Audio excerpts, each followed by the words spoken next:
So what's up, man? How we doing, man? I'm doing good, bro. Shout out to MNDFilms, man. Oh God. We had to catch him while he getting his mans right quick. But so introduce yourself to the people that don't really know you or don't know what you do. Yes, sir. So, man, first and foremost, man, shout out my boy MNDFilms, man. I can't say enough, bro. Shout out, bro. But to the ones who don't know, man, it's your boy CutzByMatt. You know what I'm saying? Come out of Vallejo, California, 22 years old, Celebrity Barber. We out here fucking around, man. You know what I'm saying? So, yeah, all that. Hell yeah. If y'all don't know Matt, y'all see DB by the bag got him, cutting his hair, Maz. Who else, buddy? Who else you got? Man, who's on the list? We got my boy Kai Bands, Bands. Slimmy B, Kyron Bowman from the Warriors. Man, this nigga been everywhere, man. This man been everywhere. Let's get it. So people don't just give a little short resume of people so they know. But so I'm gonna start off asking, like, how was your childhood, bro? How'd you grow up? What made you really, like, what before it even made you want to become a barber? Like, what were your aspirations? Like, what motivated you? Just speak a little bit about your youth. Childhood, bro. I was born in Berkeley, and then my mama moved us out to San Pablo, and then from San Pablo to Hercules, then from Hercules to Vallejo. So I've been in the Bay my whole life. I'm from the Bay, born in the Bay, ended up getting raised in Vallejo. So I went to Penny Cook Elementary School right here on Georgia Street. Went to Hogan Middle.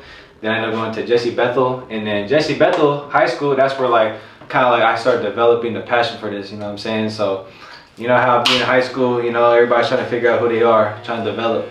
So I really wasn't good into sports. Really wasn't good at the game. Really wasn't good at anything for real. So it was in my it was really like my duty at one point to figure out like who is Matt. Like, what am I gonna do?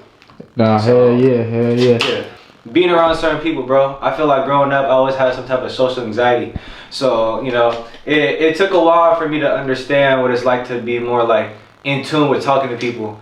But at the end of the day, bro, like that was just part of my story for real. That's just part of like growing up. You know, there's certain things that you have to face like before you get older and start figuring shit out. So, was there any people that impacted you like in high school that kind of gave you like that push, like, bro, you really raw at this, like, go ahead and cut hair? Like, sports ain't for everybody, and some people don't learn that and then they go into rapping or whatever. Right. But for you to go into like straight cutting hair, that's like, that gotta be scary, bro, because you don't want to mess people's hair up or something. So what was your first experience that really made you be like, you know what, maybe cutting hair is my outlet, maybe that is my passion? Okay, so it goes back to high school.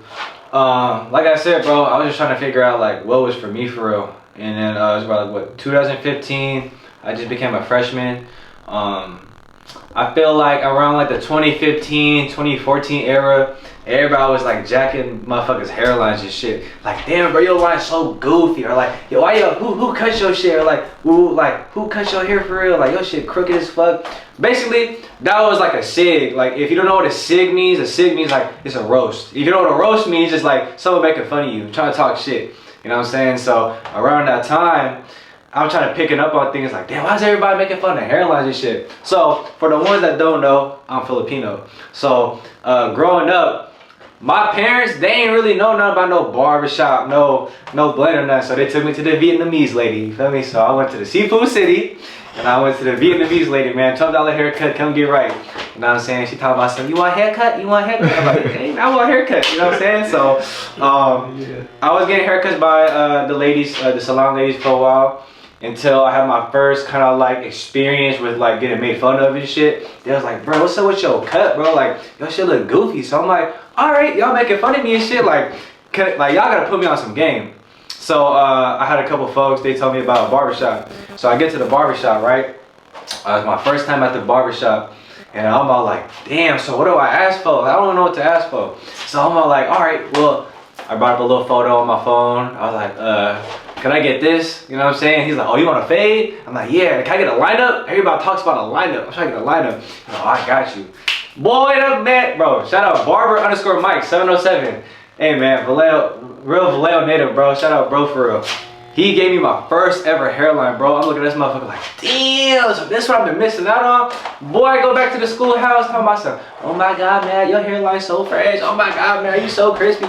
So I'm all like, I gained the first experience of confidence. Did you go back to them after? Like, you kept going back to bro? I went, bro. Look, here's another thing, though. I did go back to bro whenever my mama gave me some money.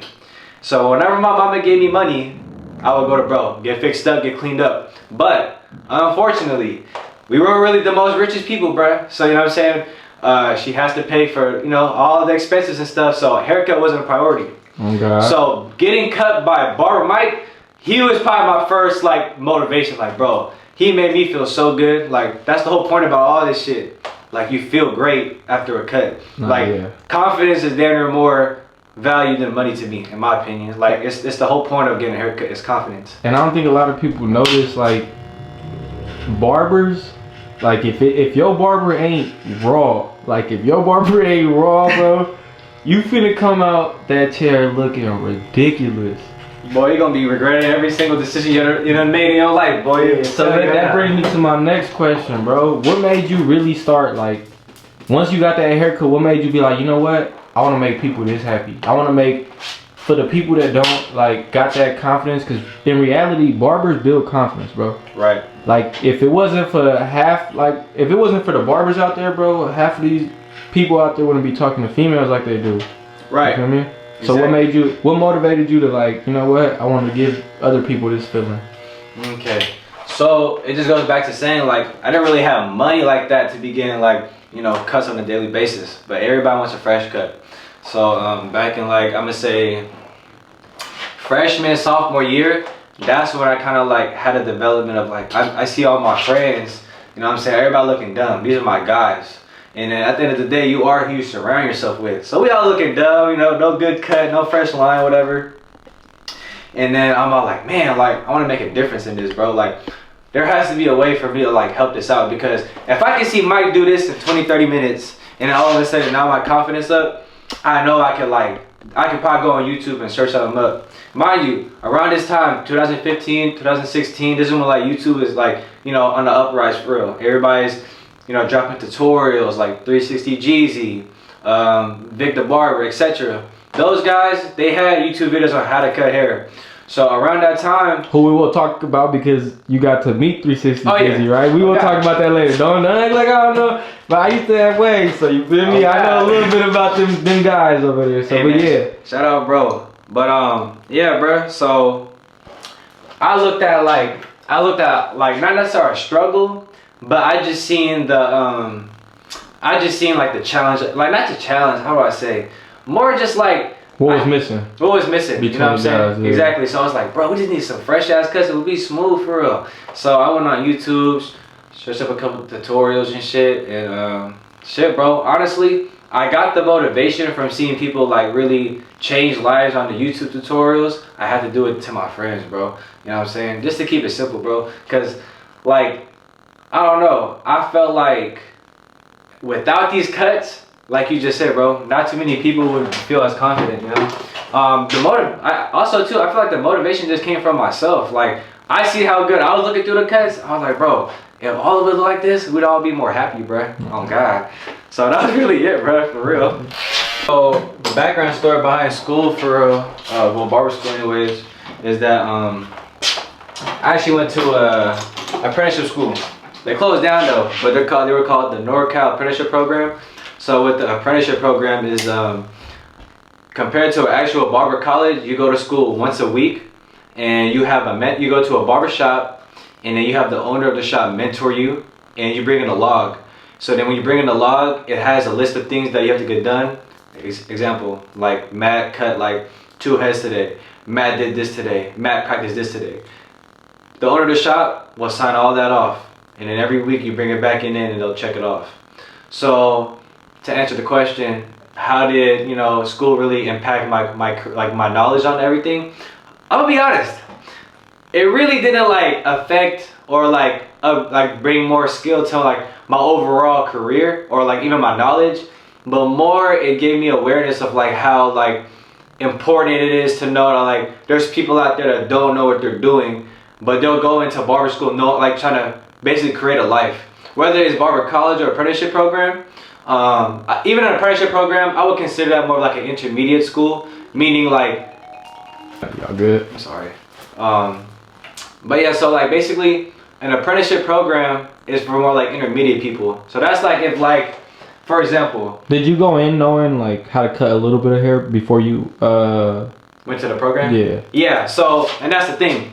So I went to the apprenticeship program because I already probably took like a whole year of just dedicating my life to just haircuts, and I felt like, oh, and here's another thing. I didn't do barber school because I didn't have the money for it. Like, if y'all ain't know, like, bro, it's like a good like 20 bands, 25,000, 30,000. Like, it's in that range. I don't know if I'm exaggerating or not, but it's in that range, bro. Like, I didn't have that money. My mama didn't have that money. My daddy didn't have that money. Nobody had that money. But I'm trying to be a barber. Yeah. So I'm like, what the fuck am I gonna do? You know what I'm saying? Shout out my boy Dips. You know what I'm saying? So he put me on with the knowledge of knowing like, okay, go to the apprenticeship school. You know what I'm saying? Get your L's through that way. And back to the apprenticeship, it's a 2-year program compared to a 1-year program at Barber College. Like I said, you do the log.